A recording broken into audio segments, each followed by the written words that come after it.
All right, Marina, thank you for joining me. It's so awesome to talk to you. Where are you coming from today? Today. Thanks, Mike. No, it's good to be here. I'm in San Diego, Yep, in my little office space in San Diego. awesome. And now, okay, so you live in San Diego, but tell me about your business, because I think a lot of your business is still on the East Coast, right? Yeah, so actually I have students all across the country, primarily in the East Coast, because that's where I grew up. I grew up in New Jersey, and New York areas, and I am pretty much entirely over Zoom. Yeah, And like I said, I have most of my students on the East Coast, some in the Midwest, some in the Southeast, and just starting to grow a little bit in California as well. awesome. So like what type of tutoring do you normally do? Is it like SAT, ACT? Yep. Okay. Yep. So about 75% of my business is SAT, ACT, pretty evenly split these days. And then the remainder is academic math tutoring. So middle school through college calc. Yep. Nice. Yeah. Awesome. And what's like a typical course for a student? I mean, I know every student is different, but like, how many times would they meet? How often do you see them? Like how does it normally go?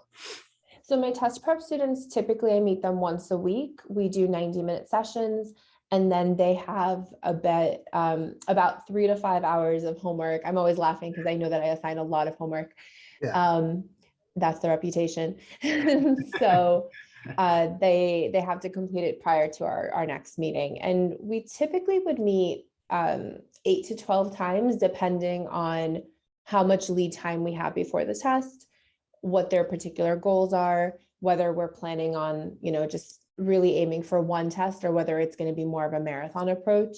Yep. But somewhere in that range. Yeah, that makes sense. And it's so for math, like before you started using Mathchops, like what sort of things would you assign? Like what was your approach to math, to improving math scores? So it was a bit dependent on the test and a bit dependent on the student. So I had a couple of workbooks that, independent publishers that I really liked that I would do for particular kind of content dives. And then I also had for the more high yield topics like linear equations or systems or things, had gone into old SATs or ACTs and pulled questions and Yeah. created my own little worksheets for them. And then of course, doing timed sections for math, or for ACT saying like, okay, I want you to do 5 tests, but only do the first 20 questions. And we're going to Yeah. just do those first 20 again, over and over again, to kind of build that familiarity. Yeah. Yeah. And then, so what made you interested in Mathchops? Like how did you think it could help your students? So I think I was a little bit of a late adopter on Mathchops. And honestly, one of the biggest things was just seeing a lot of the recommendations come from other tutors that I really respected and who I knew had similar approaches to working on the test, and Yeah. seeing how they were talking about, how it's improved their practice, how it's helped their students. And then having gone into it myself, once I started playing with it, I was like, oh, this is great. This is great on so many levels. And it was Yeah. really exciting. Awesome. Yeah. What was exciting about it, or what made you think like, oh, I can use this with my students? So the fact that I'm all virtual, and the fact that this involved no scanning, no copying and pasting on my end. So it really fit well with my business practice. Yeah. And then kind of this ancillary benefit, which actually turned into a bit of a primary benefit, is that it helps me make sure that my students are spreading their homework out throughout the week. So because I have these, because you have timestamps on Sure. when they're working on their questions, I can see if they really, procrastinated all week and then just did their math homework the last night, or right before the session, or, and being able to call them out on that helps them take more kind of control of their own time management and hold themselves accountable of like, oh, well, she's going to know. So I really have to change the way I do this. Yeah. And it seems like you've had pretty good success just getting kids to do a lot of questions. Like and I have my own way of doing that, but I'm curious to hear, like, what do you normally assign to students, or are there certain things you do to kind of keep them on track and doing lots of questions for you? So in terms of what I normally assign, I typically will have students, and all of my students start by taking baseline tests. So either mock SAT or ACT or both, depending. And then their first assignment is to do the level challenge to try to match their mock test. Yeah. So whatever it is that they score. And then we work on particular category challenges and then kind of level up again, new benchmark, new category challenges.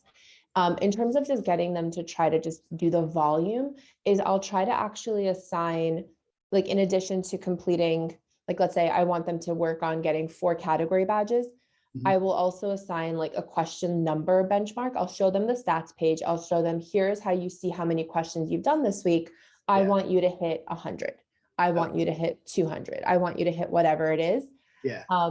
So having that number be a target. So maybe they are, a really strong math student, or they're at too low of a level. So they get 5 category badges really fast. Right. But that's not enough practice. Yeah. Depending on, the student's goals. Mostly I end up working with a lot of high achievers that are looking to bump up, 5 ACT points or 200 SAT points. Right. And so we talk a lot about how it's not just knowing the content, it's knowing the presentation of the questions. And for that, you need volume. There's no other way to get there. You have to create, I use the Malcolm Gladwell analogy of we have to do 10,000 hours, we have to do 10,000 questions, we have to create an expert out of you in an 8-week period on these particular topics, right? Yeah, that makes sense. And it's also like you can't, all the stuff you have to teach students, you just can't check in on it every week during the session. There's no way to do that. So, I don't know if this is the way you use it, but for me, it's just to kind of know like, okay, they're going to see it. If it's a problem, it'll be one of their missed questions. And if it's okay, I don't have to think about it. But otherwise, the tremendous amount of tracking I was having to do, to keep track of where everybody was. Right. And not just seeing it once. So it's one thing that they see it, they didn't quite get how it was presented on Mathchops. They missed it the first time. They're going to see it again because they're going to try that same challenge, whether it's category or level. Again, they're going to see another iteration of it. And maybe the second or third time they'll get it. So they just went through that learning curve by themselves. I don't have to teach it again. I don't have to even explain it. Most of the time it's like, oh, I wasn't reading this carefully, or I didn't get what it was asking, or the sentence construction is a little bit different than what I'm used to. And all of these are, normal challenges that they're going to face with test questions. So it's good to see them process it on their own. Definitely. And did it take you a while to integrate it? Like, were there certain things that you realized that you could share with other tutors, or was it pretty seamless, or what was your experience trying to integrate it with what you were already doing? So once I kind of got the hang of it in terms of the expectations that I should have on students and what's realistic, what's not, then it became pretty seamless. I use it for pretty much all of my students. And I've actually integrated it with some of my middle school math students. You and I had a conversation of like, what do I assign for Algebra 1? And that's been really successful, helping them prep for a cumulative exam. So a lot of times 8th grade or 9th graders, they have their first midterms, their first finals, these big assessments, and it's really overwhelming for them. So to see the IC or the lower level SAT questions was really great. Have create quizzes from them, all of that. I think in the beginning, some of my students had challenges with the timers, just because they weren't approaching the questions, quite the right way, or they weren't able to back solve or do the normal things that they would do if it was a multiple choice. But I think and so I struggled in terms of just well, what do I tell students? How do I kind of do it? How do I deal with it?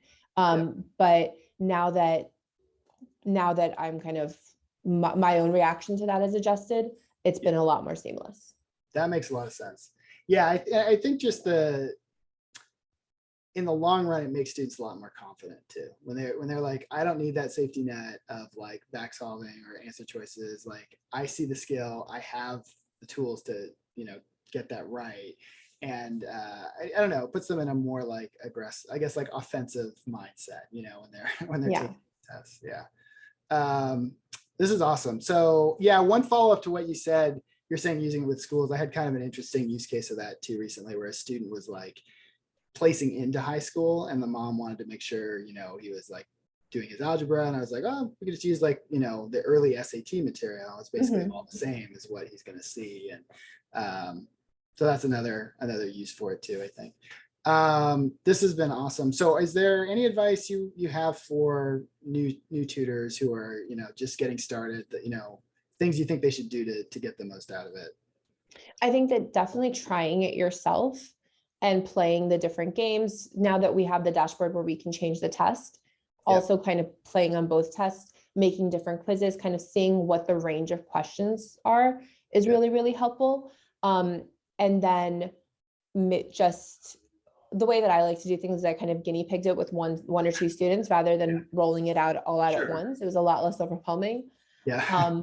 So just trying it out with a student that is kind of a good fit for it, meaning relatively diligent, will kind of do it on their own and seeing what that feedback is. Because I think we all have somewhat of, different student populations that we work with. Sure. And then there's the Facebook group that you created for different educators. So going through old posts and seeing what the lessons learned are. I think there's like a lot of knowledge there that's really helpful. That's awesome. All right. Well, thank you very much. I think it's been helpful for me. I think it'll be really helpful for other tutors too. So thanks again, and I'll be talking to you soon.